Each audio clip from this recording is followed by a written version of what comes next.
वो अपना प्रमाण देगा, उसका वोटर लिस्ट में उसका नाम जुटेगा। कहीं ना कहीं चुनाव पे इसका असर पड़ेगा, क्योंकि पहले ही हमारे यहाँ मतदान की संख्या कम होती है, इस बार परसेंटेज डाउन हो जाएगा। अब ये चुनाव आयोग समझे और वोटर समझे। दिल्ली में बैठक है मैम 70 सीटों पर। तो दिल्ली में तो बैठक हमेशा होते रहती है, फिर हो रही है। सीट बंटवारे को लेकर के क्या महागठबंधन मजबूती से चुनाव लड़ेगा। और पिछले बार जितना सीट मिला था, देखिए बड़ा नेता का क्या निर्णय होता है। और जितना भी सीट मिलेगा उस पर हम लोग मजबूती से लड़ के और जीतने का कोशिश करेंगे। बिहार में बढ़ते अपराध पर एनडीए आपस में भिड़े हुए हैं, चिराग पासवान को भी धमकी मिल जाता है मारने का। अब ये सरकार का मामला है, उनके नेता का मामला है, इस पर हमको कोई कमेंट नहीं करना है।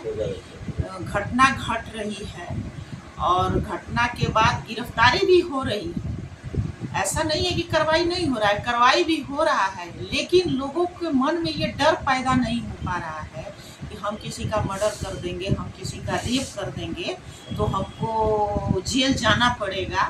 ये डर खत्म हो गया है। तो जब तक सरकार कितना ही कानून बना ले, कितना ही कड़ा से कड़ा दंड दे, लेकिन जब तक अपराधी के मन में ये डर पैदा नहीं होगा तब तक क्राइम पर आप रोक नहीं लगा सकते हैं। उसके लिए डर पैदा करना पड़ेगा।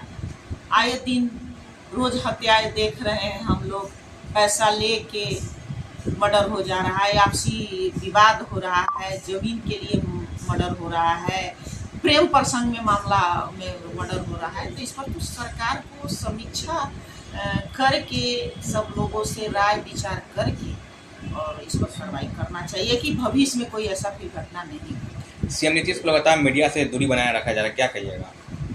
अब ये सीएम का मामला है और ये मीडिया का मामला है।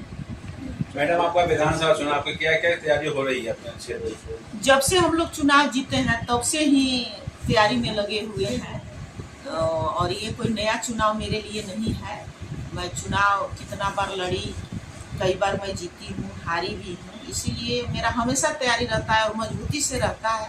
हम अपने क्षेत्र के जनता के सेवा में ईमानदारी से लगे हुए रहते हैं और विकास कार्य भी करते हैं। और मुझे उम्मीद है कि आने वाले समय में हमारी जो देवतुल्य जनता है, सम्मानित जनता है, अपार समर्थन देके मुझे फिर विधानसभा भेजेगा।